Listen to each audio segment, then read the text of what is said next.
अस्सलाम वालेकुम व्यूअर्स, कुल्लूस उस्मान सीजन 5 वॉल्यूम 133 एपिसोड 18।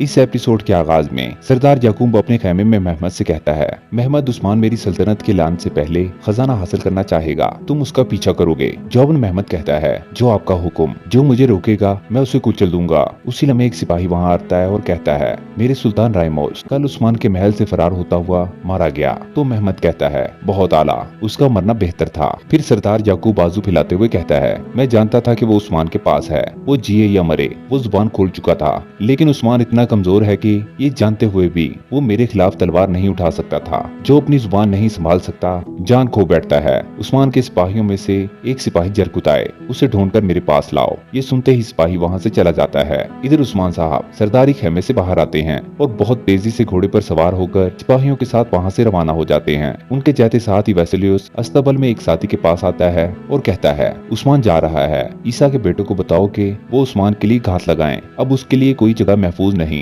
तुर्क अब सुकून की नींद नहीं सोएंगे। ये सुनते साथ ही उसका साथी वहाँ से चला जाता है। उसके साथी के जाते साथ ही अतमाजा वहाँ आता है और कहता है, आपने मुझे याद किया वेसेलियस अफंदी। तो वेसेलियस कहता है, उस्मान खजाना लेगा, तुम जाओ और याकूब बे को खबर दो, कारा मेशी के करीब खजाना वहाँ है। ये सुनकर अतमाजा कहता है, अब बहुत ज्यादा खून बहेगा अफंदी वेसेलियस, वो एक दूसरे को खून में गर्क कर देंगे। इधर यानी शहर के सहन में एलोफिरा खड़ी होती है। उसी लम्हे उरहान वहाँ आता है तो एलोफिरा पूछती है, क्या हुआ माँ के लाडले, अपनी वालदा को कायल नहीं कर सके? तो उरहान पूछता है, इसका क्या मतलब है, किस बात पर कायल? ये सुनकर एलोफिरा कहती है, बचपन से तुम ऐसे ही हो, तुम झूठ नहीं बोल पाते, लेकिन मैं जानती हूँ कि तुम्हारी वालदा मेरे यहाँ आने से खुश नहीं है। मुझे वापस छोड़ दो उरहान, मुझे और तुम्हारी वालदा दोनों को खुश रहने दो। जौबन उरहान कहता है, जो कहोगी वही होगा, लेकिन थोड़ा इंतजार करो, तुम्हें थोड़ा इंतजार करना पड़ेगा। ये सुनकर एलोफिरा कहती है, बताओ तुम क्यों नहीं चाहते कि मैं जाऊँ? जौबन उरहान कहता है, क्या तुम वाकई नहीं जानती? उसी लम्हे सिपाही आकर उरहान से कहता है, सिपाही आपके हुक्म के मुंतजिर हैं। ये सुनते साथ ही उरहान सिपाहियों की जानिब चला जाता है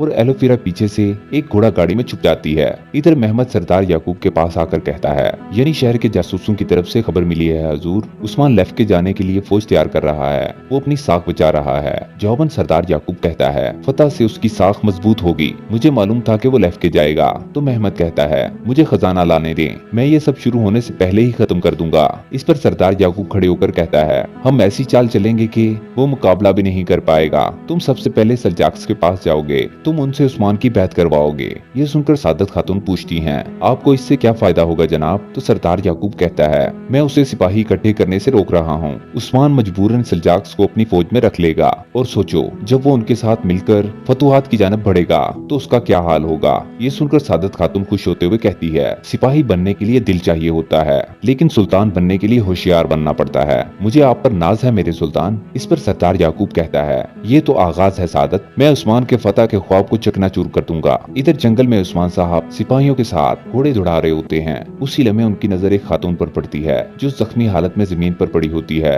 और उसका सामान बिखरा पड़ा होता है। उसे देखते साथ ही उस्मान साहब और उनके सिपाही घोड़ों से नीचे उतरकर उस खातून के पास आ जाते हैं। उस्मान साहब उसका हाल पूछते हैं, तुम्हारे साथ ये किसने किया, क्या तुम ठीक हो? जौबन वो खातून कांपते हुए कहती है, जाल जाल। इसके साथ ही बाज़ंतीनी सिपाही तलवारें लहराते हुए चारों तरफ से बाहर आ जाते हैं। ये देखते साथ ही उस्मान साहब खातून से कहते हैं, मैं तुम्हें तन्हा नहीं छोड़ूंगा। ये कहते साथ ही उस्मान साहब और उनके साथी भी तलवारें बेनाम कर लेते हैं और अगले ही लम्हे वहाँ शदीद लड़ाई शुरू हो जाती है। अपने एक ही हमले में उस्मान साहब एक साथ कई बाज़ंतीनियों को जहन्नम वासिल कर देते हैं और कहते हैं, मैं मजलूमों का साथ कभी नहीं छोड़ता। बुरान भी कई बाज़ंतीनियों को ठिकाने लगा देता है। कुछ देर की लड़ाई के बाद उस्मान साहब आखिरी बाज़ंतीनी सिपाही को मौत के घाट उतारते हुए कहते हैं, जालिमों पर रहम, मजलूमों के साथ गद्दारी है। लड़ाई के इख्तिताम पर बुरहान उस्मान साहब से पूछता है, जनाब इसके पीछे याकूब बे का हाथ हुआ तो? ये सुनकर उस्मान साहब सब सिपाहियों का मुआयना करते हैं और देखते हैं कि सब सिपाहियों की गर्दनों पर एक ही तरह का निशान बना होता है, जैसा कि गर्दनों को जलाया गया हो। ये देखकर उस्मान साहब कहते हैं, नहीं नहीं, इन सब की गर्दनों पर निशानात हैं, लेकिन ऐसा लगता है कि तमाम निशानात दागे गए हों। वाज़े तौर पर ये हमें घात पे फंसाना चाहते थे, अब हम हर एक पर शक करेंगे। ये सुनकर बुरहान कहता है, रायमोस की गर्दन पर भी यही निशान था। तो उस्मान साहब कहते हैं ये सब किसी एक की खिदमत करते हैं, मगर कौन, हम ये देख लेंगे। इसके साथ ही उस्मान साहब उस जख्मी खातून की जानब बढ़ जाते हैं और सिपाही अयाज से कहते हैं इनको शफा खाने लेकर जाओ। इधर मेहमद अपने सिपाहियों के साथ जंगल से आगे बढ़ रहा होता है। उसी लम्हे वैसिलियस का भेजा हुआ आदमी अथमाजा वहाँ आता है और मेहमद को देखकर कहता है देखो कौन आया है, मैं आपको ही ढूंढ रहा था मेहमद बे। तो मेहमद कहता है जाहिर है कोई बड़ी खबर लेकर आए होगे, तो बताओ फिर अथमाजा। जौबन अथमाजा कहता है बहुत बड़ी खबर है, ऐसा लगता है कि तमाम सरदारान उसके पीछे हैं, उसकी कीमत बहुत ज्यादा होगी और कोई नहीं जानता कि वो कहाँ है। तो मेहमद कहता है हम उसकी कीमत का तयन करेंगे और तुम्हें उसका हक देंगे। जौबन अथमाजा कहता है मैं सुल्तान मसूद के खजाने की जगह जानता हूँ, खजाना कारामेशी के इलाके के करीब है। इस पर मेहमद कहता है जो हम नहीं जान सके वो तुमने किस तरह जाना अथमाजा। इस पर अथमाजा कहता है मैं खजाना सूंघ लेता हूँ और आप उसे हासिल कर सकते हैं मेहमद बे। तो मेहमद कहता है शुक्रिया अथमाजा, हम अपना काम करने के बाद तुम्हारी अदायगी कर देंगे। फिर सिपाहियों से कहता है मेरे लिए स्लीबी लिबास ढूंढो। तो अथमाजा पूछता है किस लिए। तो मेहमद कहता है तुम जल्द जान जाओगे अथमाजा, ये तुम्हारे और मेरे दरमियान एक राज है। चलो पहले सल्जाक्स की करारगाह पर चलते हैं, उनका भी एक फर्ज होगा। उसके साथ ही वो सब वहाँ से रवाना हो जाते हैं। इधर जंगल में उस्मान साहब सिपाहियों के साथ बहुत तेजी से आगे बढ़ रहे होते हैं, जबकि सोगोत में बाला खातून बिल्कुल तंदुरुस्त खड़ी होती हैं। उसी लम्हे वहाँ खादमा आती है और कहती है आप क्या कर रही हैं। तो बाला खातून कहती हैं मैं आज बहुत अच्छा महसूस कर रही हूँ, दरवेश की दी हुई दवा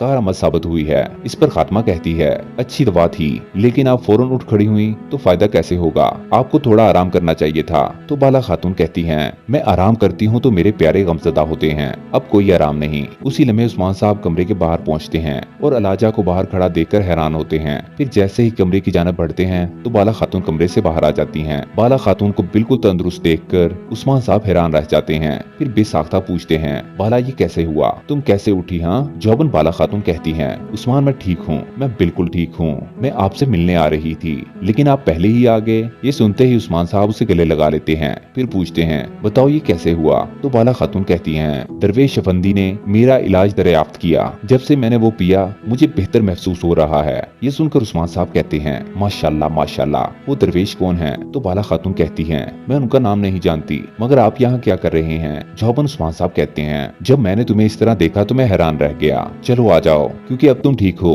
तो आ जाओ चलते हैं। ये कहते साथ ही उस्मान साहब बाला खातून को लेकर आगे बढ़ते हैं। तो बाला खातून कहती हैं उस्मान आप परेशान लग रहे हैं, क्या कल रात का खाना बुरा था। उस पर उस्मान साहब कहते हैं रायमोस की हमायत याकूब बे कर रहे हैं। ये सुनकर बाला खातून चौंक जाती हैं और कहती हैं वो सरदारान के सामने आपको जलील करेगा और आपसे अपनी बैत करवाएगा। हाँ उस्मान तब आप क्या करोगे। तो उस्मान साहब कहते हैं मुझे जो करना है वो मैं करूंगा, मैं लैफ्के जाऊंगा, मैं कभी नहीं रुका और अब भी नहीं रुकूंगा। तो बाला खातून कहती हैं मत रुको उस्मान मत रुको, काश मैं तुम्हारे साथ होती। जौबन उस्मान साहब कहते हैं तुम हमेशा मेरे साथ रहोगी बाला। फिर उस्मान साहब दिल पर हाथ रखते हुए कहते हैं देखो तुम मेरे दिल में हो। तो उस्मान साहब के हाथ को जख्मी देखकर बाला खातून उस पर कपड़ा बांधने लगती है। तो उस्मान साहब कहते हैं ये कुछ नहीं है बाला, ये कुछ नहीं है। इधर मेहमद सल्जाक्स की करारगाह पर खड़ा होता है तो एक वहशी कहता है तुम यहाँ अक्सर आते रहते हो सरदार के बेटे। इस पर मेहमद पूछता है क्या तुम्हें कोई एतराज है। ये सुनकर दूसरा वहशी कहता है अगर हम जानते होते कि तुम क्यों आए हो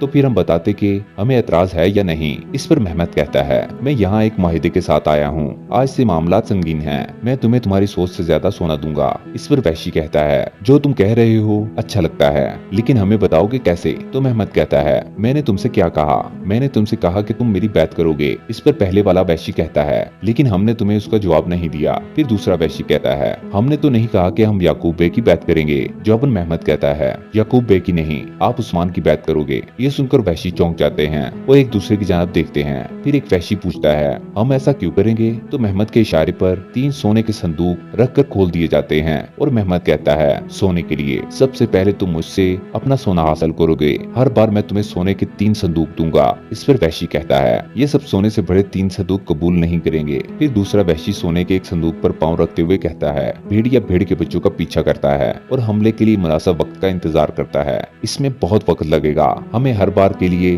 5 संदूक चाहिए। ये सुनते ही मेहमद के सिपाही 6 संदूक उनके सामने लाकर रख देते हैं और मेहमद एक संदूक पर पांव रखते हुए कहता है 5 नहीं 6, मैं 6 संदूक तुम्हें दूंगा, वो भी हर बार, अब तुम सुनोगे। तो वहशी कहता है मान लेते हैं, हमें कबूल है, तुम इससे क्या हासिल करोगे, तुम हमसे क्या चाहते हो। तो मेहमद कहता है मैं चाहता हूँ